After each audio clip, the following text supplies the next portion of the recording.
Thank you for joining us for this recorded web seminar from the U.S. National Archives and Records Administration's National Records Management Training Program. In this briefing, first presented in September 2012, Susan Means of NARA's General Records Schedules team covers a number of ways federal agencies can use GRS Chapter 20 to schedule electronic records and systems. Let's join the seminar. Good afternoon.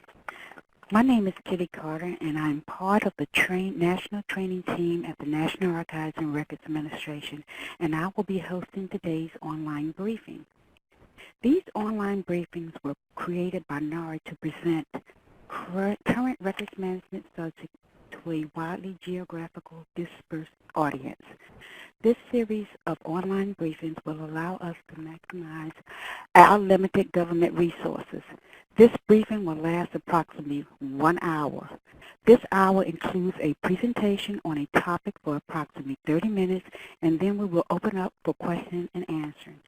As your phones are on mute, please feel free to use the chat box to ask questions during the presentation and the question and answering session. Today's presentation is using GRS to schedule electronic records, and we have Susan Means, Senior Records Analyst from NARA Pacific Alaska Region. Susan is a chartered member of the General Records Schedule team. She has been with NARA for 8 years. This session will answer questions on how to apply the GRS disposition authority for certain electronic records, electronic systems, and related hard copy records. With that said, I would like to turn it over to Susan Means.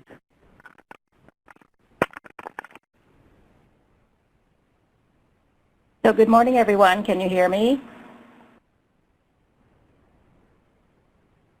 So as Kitty said, my name is Susan Means, and I've been with NARA for about 8 years, all of that time in Anchorage, Alaska. So I'm guessing I may be the person furthest west on the line today, although we certainly might have some folks from Hawaii. That does happen. But at any rate, I'm happy to get started with this briefing on using GRS 20 to schedule electronic systems, and look forward to entertaining some of your comments and questions from the chat box towards the end of our hour together. And so with that, remind me how to take control. So I wanted to begin with just a little bit of background information. So if you guys are on this webinar, you're already at least have some passing familiarity with GRS 20, and that passing familiarity probably has resulted in as much confusion as clarity. So we know that. Feedback, both anecdotal over the years and then from a series of information gathering sessions that the GRS team did earlier this year, tells us that the GRS 20 is both confusing and out of date, with many of the items in GRS 20 dating from 1995 and earlier. And in the world of electronic records and electronic systems, that's several lifetimes. So clearly we know that something needs to be done to address improving GRS 20 and bringing it into conformance or into line with the way people manage and have systems today and have records relating to those systems or produced out of those systems. But revising, as you know, revising record schedules can be a little bit of a drawn-out process. So we wanted to create some quicker strategy that we hoped would provide some clarity and make the existing GRS 20 a little bit more usable for folks. And so the interim strategy was to create a series of frequently asked questions, or FAQs, to provide that clarity. So that's the short-term strategy.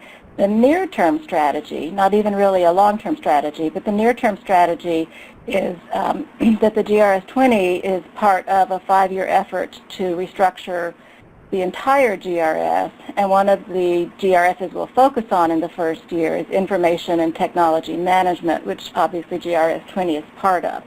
So that will take care of both short-term and near-term updates. So a little bit more background. There are several authorities in the mix. That's what maybe complicates GRS 20 and understanding how to use it a little bit. GRS 20 deals with electronic records, and I'll talk a little bit more about specifics in a few slides. GRS 24 actually talks about information technology operations and management records, so related but a little bit different. And then there are a couple of 36 CFRs, Codes of Federal Regulations, that are applicable here. 36 CFR 1225.22H talks about when records must be rescheduled, and that applies to records that are being converted to or used in another format in some cases. And 36 CFR 1225.24 addresses when previously approved schedules can be applied to electronic records. So just keep those in mind, and you'll see those citations or references again as we move into the meat of the FAQs. So the purpose of these frequently asked questions, or FAQs, was to provide additional guidance on using GRS 20 to schedule electronic systems, and specifically input records, which GRS 20 Item 2 deals with, electronic records that replace hard copy records, which GRS 20 Items 3 and 3.1 deal with, and output records, which GRS 20 Items 4, 5, 6, 12, and 16 deal with. So you might ask yourself, what can you really do with GRS 20? Well, you can do a lot once it's possible to sort of make your way through the bog of some of the more obscure language. But what GRS 20 allows you to do is to schedule, manage, and appropriately dispose of those input or source records, both hard copy and electronic, to schedule, manage, and appropriately dispose of electronic records, system master files, and these would be electronic records that replace hard copy or analog records, where the original hard copy records are scheduled as media neutral, as well as hard copy analog records where the original hard copy records are scheduled but not as media neutral. It also allows you to schedule, manage, and dispose of output records, system documentation records, and system maintenance records. So that's a lot of volume, is one way of thinking about it, and a pretty wide scope as well. So the first thing I want to talk about is applying GRS 20 to those input or source records. And what you'll see in a couple of slides are some pretty detailed tables. But before we get there, I want to define from the perspective of GRS 20 what those input or source records are.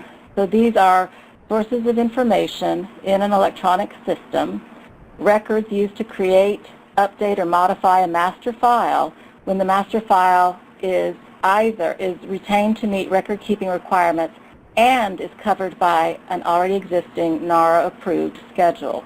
And these may be electronic files or hard copy documents, so keep that in mind, because I think sometimes when we think about GRS 20, it's easy to lose sight of the fact that a large part of what GRS 20 addresses really is hard copy records, analog records.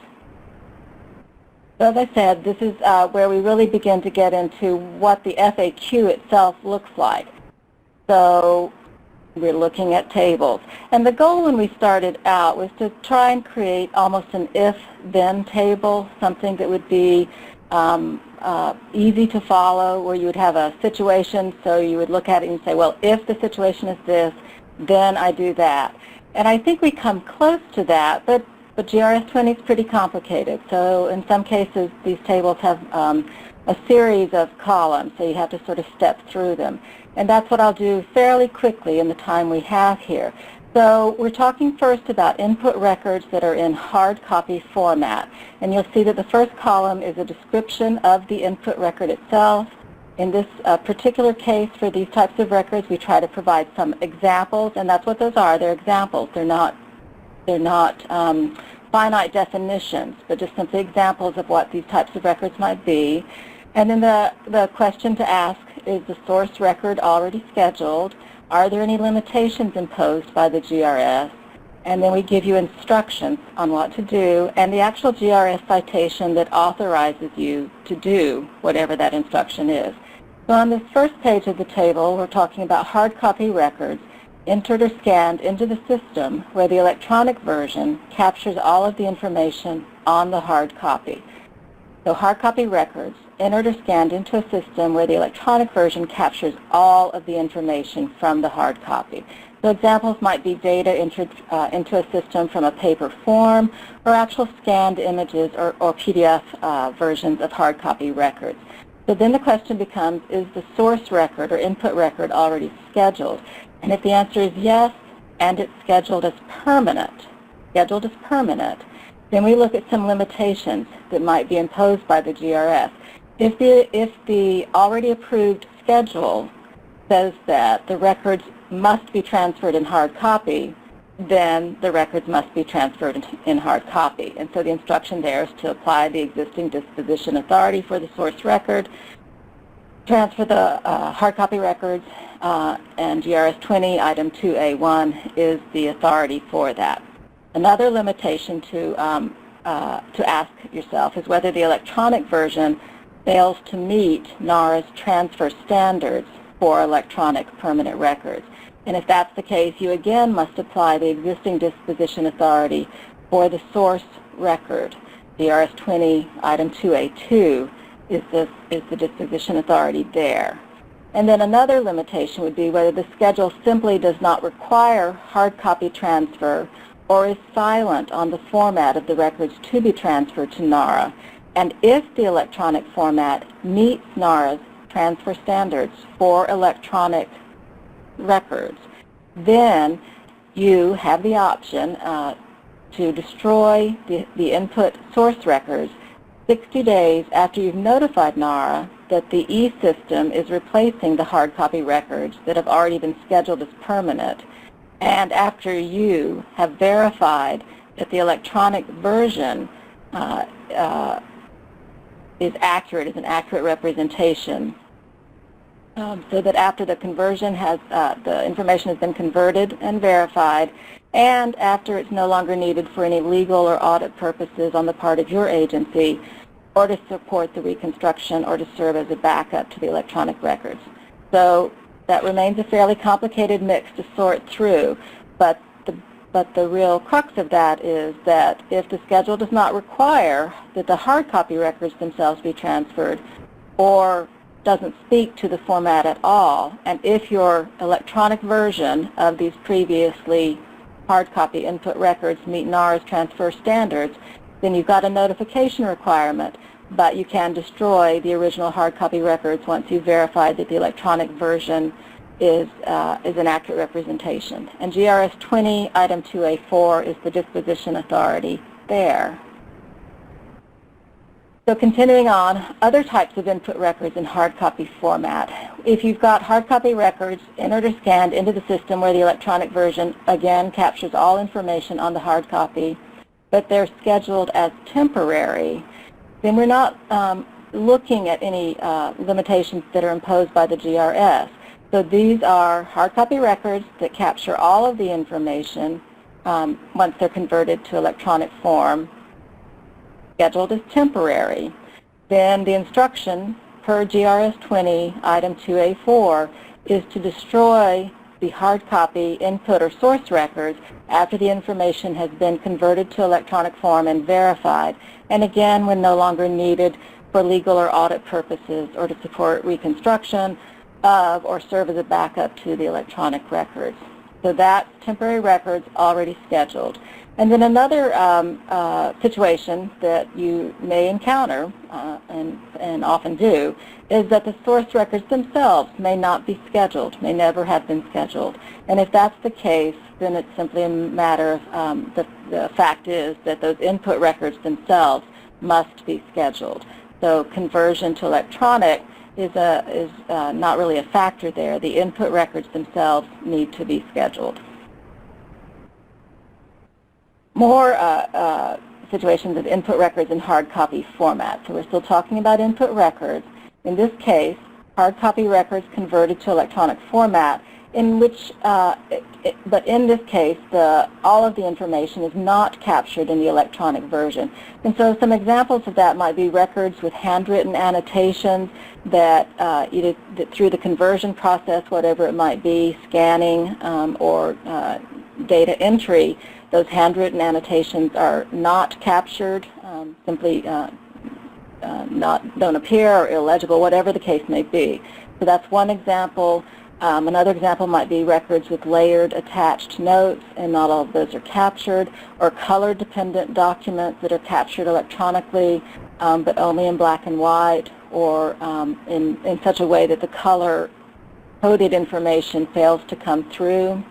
So those are some examples of that type of input record where the electronic version fails to capture all of the information on the hard copy version. So again, you're going to ask yourself whether the source record, the hard copy record, is already scheduled. If the answer is yes, then you apply the existing disposition authority to the source record and dispose of it per those existing disposition instructions. If the answer is no, the input or source record is not already scheduled, then again, the input record itself must be scheduled. Another type of input record would be hard copy records where the electronic version does not replace the source record. And this might be a case where you have a case tracking system in which users input information from the source documents, but the documents themselves remain a distinct entity outside the system. Again, you're asking yourself, the first question is the source records themselves already scheduled? If the answer is yes, then apply the existing disposition authority for the source records.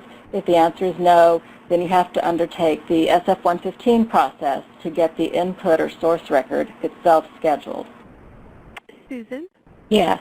I wanted to just pause you very quickly. Looks like we have a question from Victor in the chat. Okay. Would GRS 20 item 2A4 apply to civilian personnel records that have been scanned into EOPS?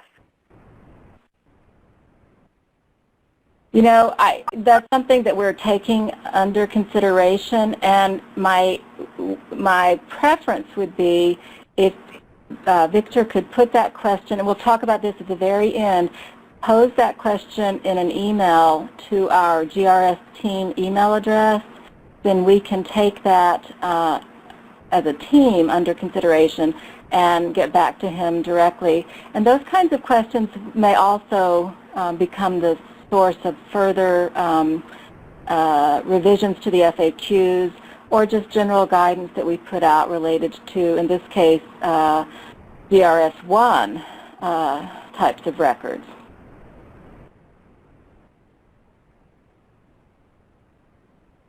Does that work?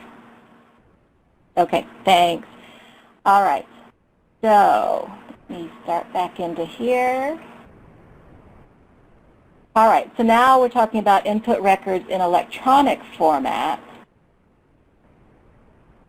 And the first type of electronic format input record that we look at are those electronic records used to create or update a master file. And examples of those would be work files, valid transaction files, intermediate input or output records. And there really are no limitations imposed by GRS 20 relating to these types of electronic input records. So the instructions are to delete after information has been transferred to the master file and verified, and the GRS authority for that is GRS 20 item 1B. The next type of input record are electronic records entered into a system during an update process. These examples would be copies of data files or records from another system maintained by the agency itself.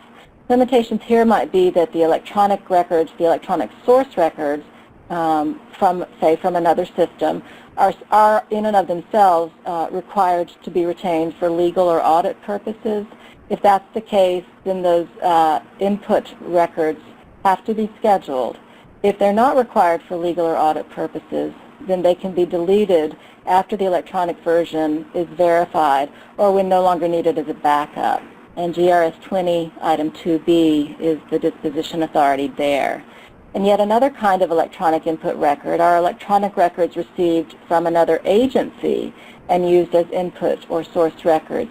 And I think we see this increasingly as agencies share information and actually have electronic systems created for internal agency purposes, mission-related purposes, that at some point in their life cycle feed into the system of another agency, a completely different agency. And so without coming up with some real specific agency examples, but you can imagine that FAA might maintain information on bird strike hazards around airports, and they might share that information with the military, who maybe has air wings or squadrons co-located at some joint use facilities, that kind of thing. So, but there are probably many, many examples, certainly in the natural resource management arena. So an example, just generically, would be copies of data files or records from a system in another agency. And some of the limitations that are imposed within the GRS are that if the data files or records from the other agency, the creating agency, are produced under an interagency agreement or created for specific information needs of the receiving agency, then those records need to be scheduled. Those input records need to be scheduled. If they're neither produced under an interagency agreement nor created for specific information agency needs of the receiving agency, then they can be destroyed after the electronic version is verified or when no longer needed for legal or audit purposes. And so those are some examples there. And then finally, just a couple more of input records in electronic format. Another type are uncalibrated and unvalidated data collected in observation or measurement activities or research and development programs. So examples would be scientific observational data, say from satellites, or research experimental test data. And the instruction from GRS 20 is to delete after the necessary data have been incorporated into the master file. And so the thing to remember here is that we're talking about, on all three of these slides, we've been talking about electronic records, electronic files that are the input or source files feeding into an electronic system. So the vocabulary of the nomenclature can even here get kind of confusing, I think.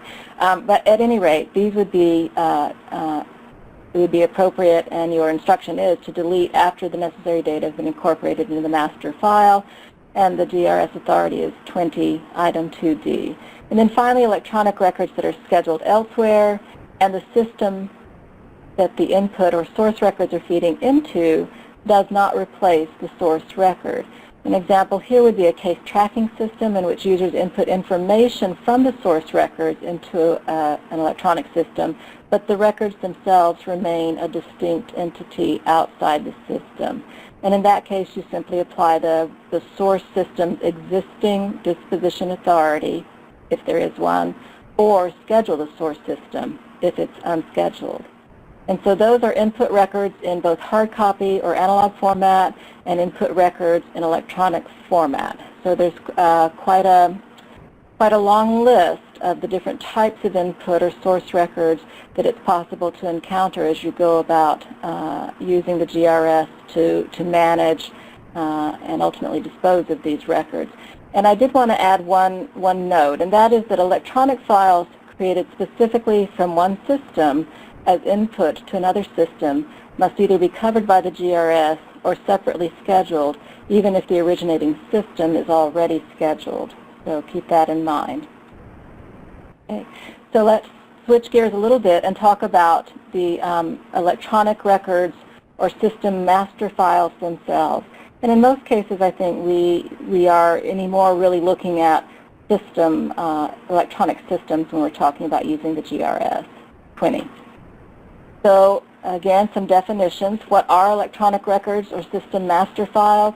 In this case, we're talking about the actual content of the system or the electronic record series. And that may consist of data, it may consist of scanned text, may consist of PDF files or digital images, or some other form of electronic information, possibly other forms of electronic information that we haven't even identified yet.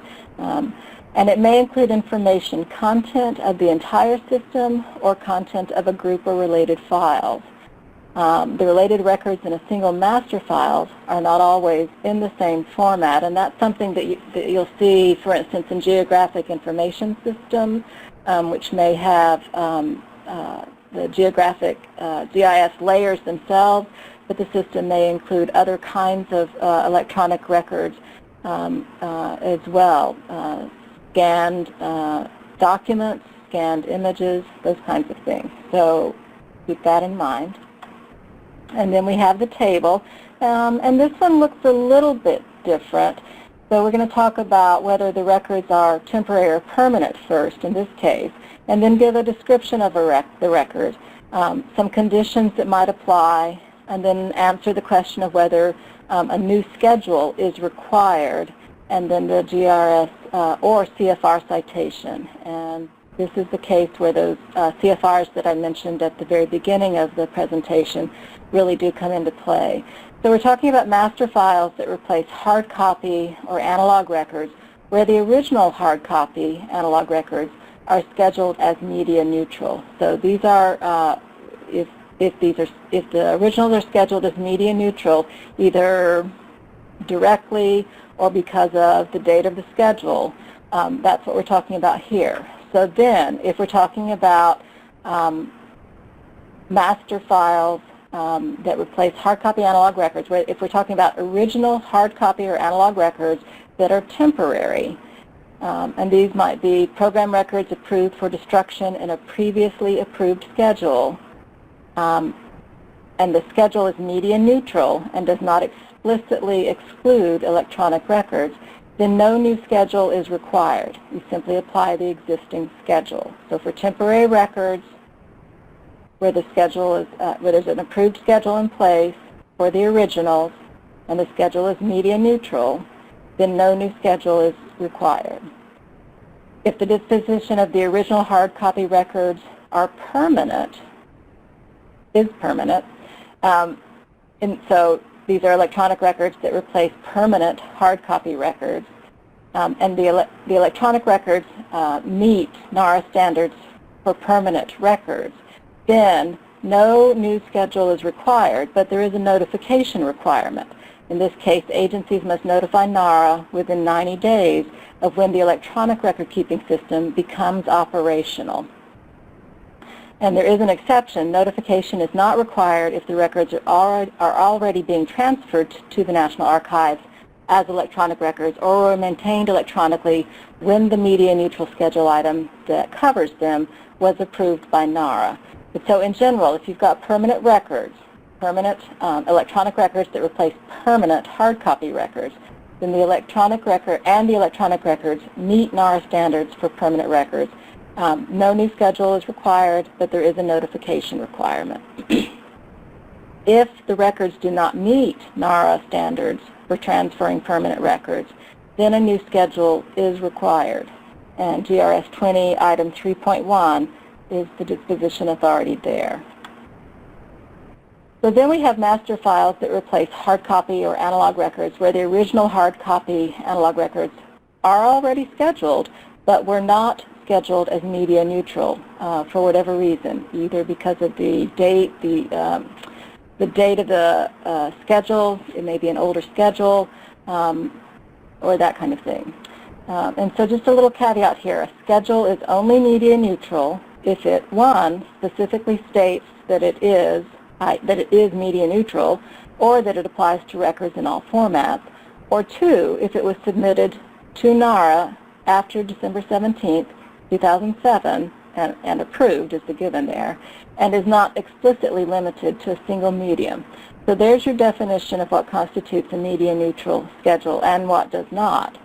So in this case, if we're talking about permanent records, permanent original hard copy or analog records, so any digital record previously scheduled in hard copy or analog format is permanent. If the electronic records that you're converting to meet NARA standards for transfer of permanent records, then a new schedule is not required. But again, that notification requirement exists. So agencies must notify NARA within 90 days of when the replacement electronic record-keeping system becomes operational.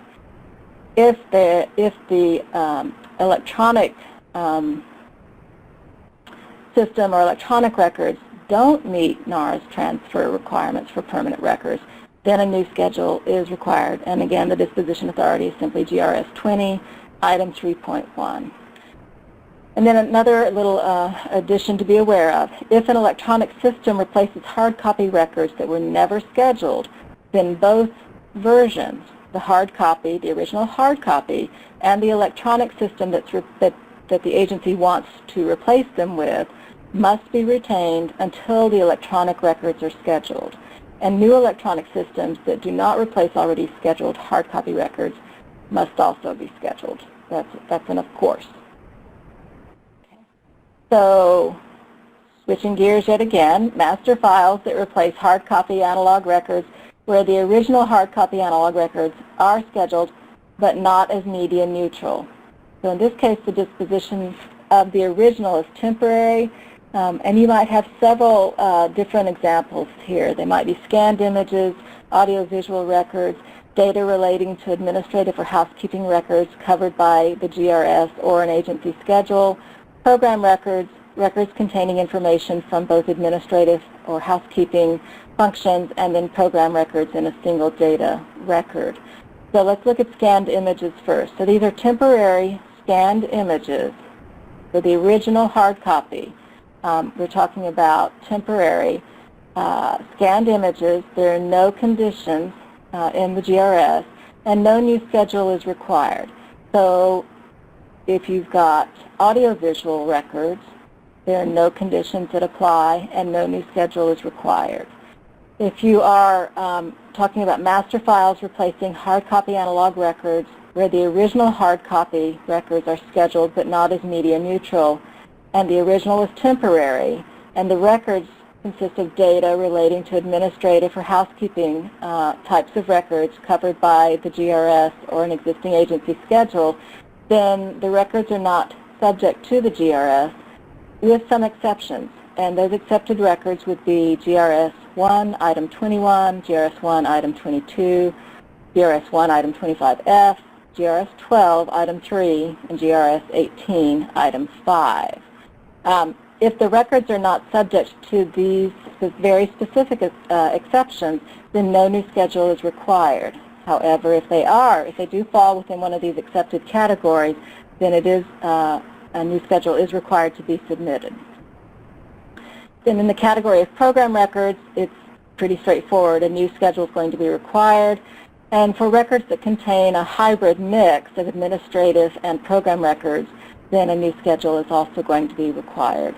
So one of the ways that I approach looking at these tables that get pretty complex, not as complex as the narrative form of GRS 20 itself, we hope, but nonetheless, you have to sort of work through these tables, and part of the way we do that is always keeping in mind what that overarching title is. So if we're talking about master files that replace hard copy records, where the original hard copy records are scheduled, but were not scheduled as media neutral, and then we're talking about originals that were temporary, and the records are scanned images, the records are audiovisual records. You have to just step through it and find the correct category for the type of record that you're dealing with, and then step through the individual columns to see whether it's something that's going to require a new schedule or not. Okay. And so the third category that the GRS 20 applies to are output records. And so what are output records? Well, we all have a pretty good idea of what output records are, but just for definition's sake, what we're talking about are records derived from the system master file. So for example, a report that agency staff print out from the system itself. They may be electronic or hard copy, and reports produced using system information but not created directly from within the system itself are not system output records. So for example, annual reports that are prepared by looking at information contained within the system, by analyzing information, even maybe by extracting little snippets of information, those are not necessarily output reports. It's really reports that are derived from the system master file So it's a function that the system itself provides. And here's the table. So we have the description of records, in some cases some examples, disposition instructions, records excluded from coverage, and then the GRS citation. So in the first category here of electronic system output records, that would be data files created by summarizing or aggregating information from a single master file or database scheduled as temporary on a NARA-approved schedule or disposable under an existing GRS item.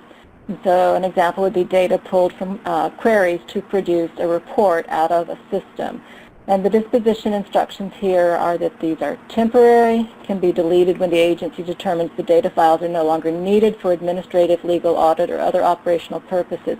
Keep in mind we're talking about the output record here. Temporary, delete when the agency determines it's essentially no longer needed. There are some records that would be excluded from coverage here, and the categories of exclusion are if the originating master file was scheduled prior to January 1st, 1988, if the outputs were created as disclosure-free files to allow public access to the information, or if the originating master file was scheduled as permanent, but the originating master file itself is no longer accessible or no longer exists. In that case, these temporary and delete instructions would not apply. Another category of records, electronic system output records, are data files created by extracting records from a single master file or database scheduled as temporary on a NAR-approved schedule or disposable under a GRS item. And again, the disposition instructions are to delete when the agency determines the data files are no longer needed for administrative, legal, audit, or other operational purposes.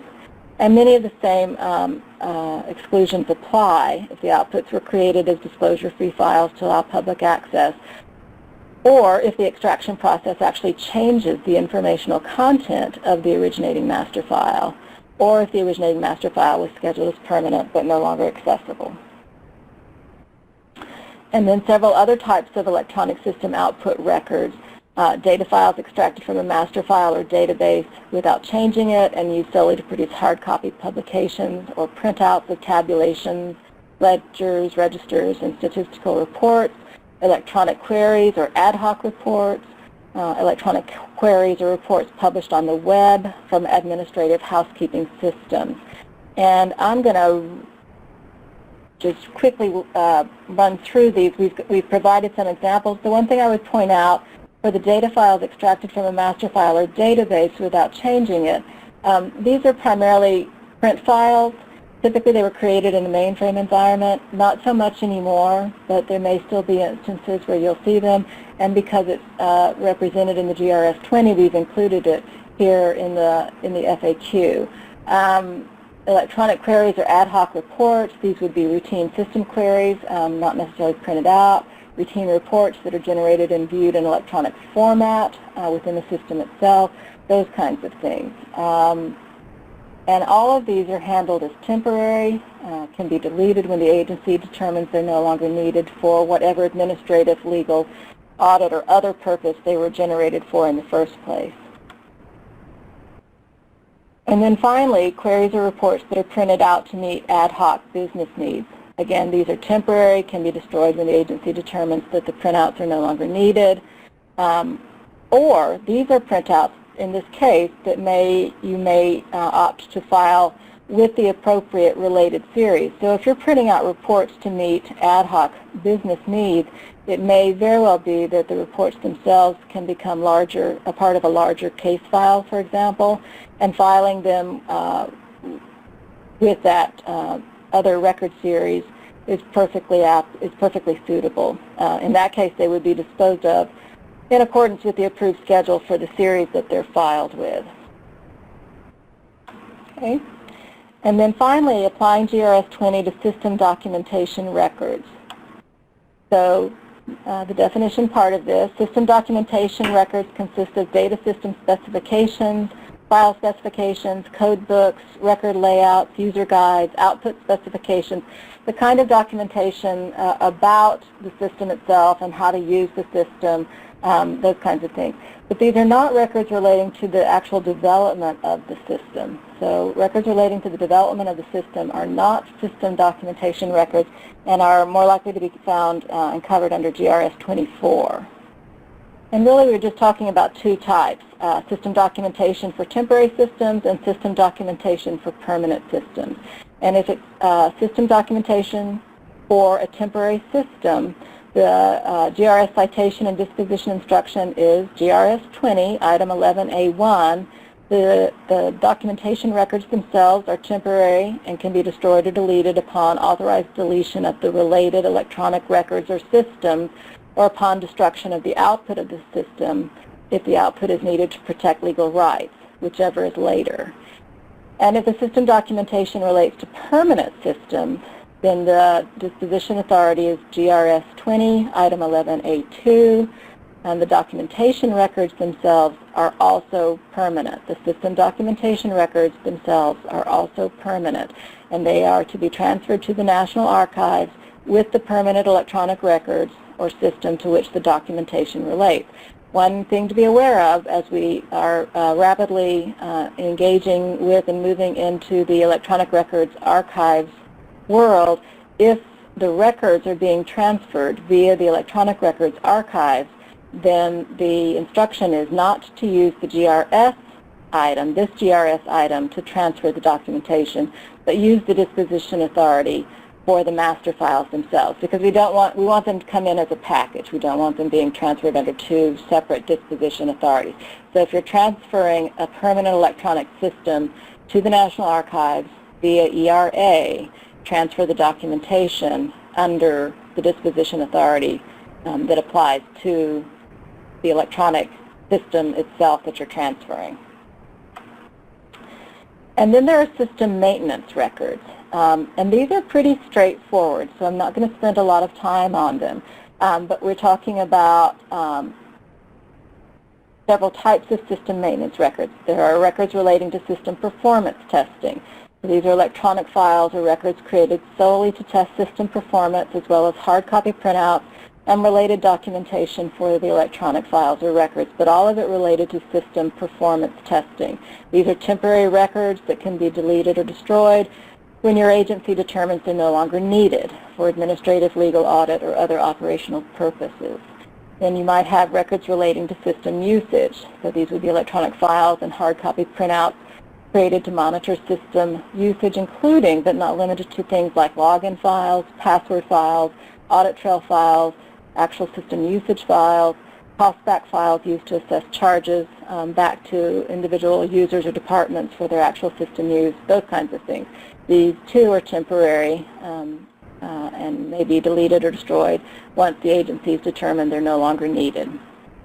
Backup files of permanent electronic records, these are temporary. These can be deleted when the identical records have been captured in the subsequent backup file, or when the identical records have been transferred to the National Archives and successfully copied. Backup files of temporary electronic records can be deleted when the identical records have been deleted themselves or replaced by a subsequent backup file. Additional system maintenance records include special purpose programs, application software necessary solely to use or maintain a master file or database that's authorized for disposal in a GRS item or a NAR-approved record schedule, excluding special purpose software necessary to use or maintain any unscheduled master file or database, or any master file or database scheduled for transfer to the National Archives. These are temporary and can be deleted when the related master file or database has been deleted. So these are special purpose programs. And then finally, user identification, profiles, authorizations, and password files, routine systems, for routine systems. And these would be those that are not covered under GRS 24, item 8A. And it specifically excludes records relating to electronic signatures. And these are temporary as well, can be deleted or destroyed when your agency determines they're no longer needed. And so that's the FAQs really quickly.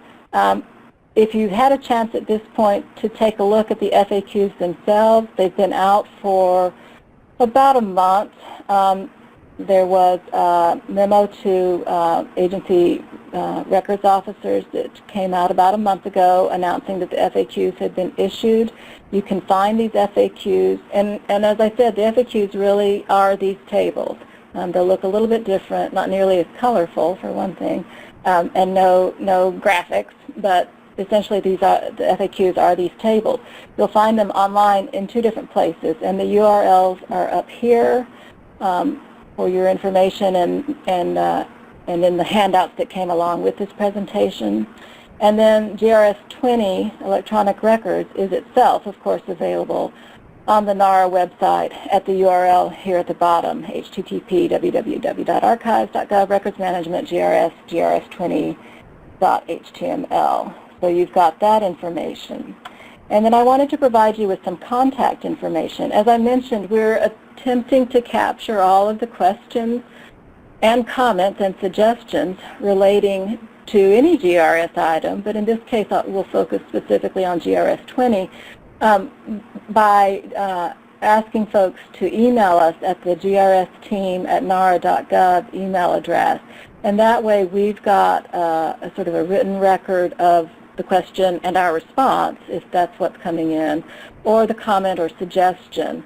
And that will feed into a number of things, possibly the revision of these GRS 20 FAQs, issuance of further guidance related to other GRS, and will certainly help inform and improve, will be one avenue for informing and improving our efforts at restructuring the GRS, which begin here October 1st, have begun already, but really begin full tilt with the fiscal year 13.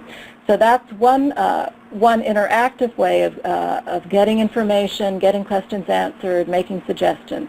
And another source of information is the Records Express blog, which is at http://blogs.archives.gov /recordsexpress. So those are two online-based sources for you. And then I just wanted to mention who actually is on the GRS team. So it's not the same as attaching faces to names, but at least you can attach names and email addresses to the GRS team. Andrea Riley is our team lead. She is located in Nebraska. One of the things that will become clear as I run through this list real quick is that we are very much a virtual team. We're located all across the country. So Andrea is in Nebraska, Jenny Gibo is in College Park, Laura McHale is in New York, I am in Anchorage, Alaska, as I said, Leslie is back in College Park, and Galen Wilson is in Ohio. And some of you may know one or more of the team members already. Feel free to reach out to any of us individually, but we really do want to encourage the use of the GRS team at nara.gov email address for more formal communications. Formal just meaning that it's something that the entire GRS team should be aware of. So that's contacts and information. And with that, we'll stop and take questions. And thank you very much. Thank you so much, Susan, for that great presentation. We learned a lot. It looks like we do have one question down here. This is from Lenny, and it says, will the restructured GRS address address specific systems based on functional areas, or will the GRS 20 approach be available as a way of scheduling electronic records? I think the latter. The way we're approaching the restructuring effort is to attempt to restructure the entire GRS. We're not talking about GRS 20 here, but the entire GRS along functional business lines of business, those kinds of concepts. Rather than, what's happened over the years with the GRS is that although you could argue that a lot of it is functionally based now, some things have crept in that are really format based, and in a way that's what GRS 20 is. There are a couple of other GRSs that are really very format based, and that's not to the to the extent that we can, that's not the approach we want to take. So I think the latter, the GRS itself will be restructured along functional areas and lines of business. And then in general, if you're talking about systems, GRS 20 or something like GRS 20 will still be out there as a tool. I don't envision undertaking to schedule specific types of electronic systems in different GRSs. So I don't think we're talking about necessarily scheduling electronic travel systems in and of themselves, because we really want to schedule the function. We hope you found this seminar useful. For more information about the U.S. National Archives and Records Administration and its National Records Management Training Program, please visit us online at archives.gov or view our current schedule of face-to-face and online workshops at nara.learn.com.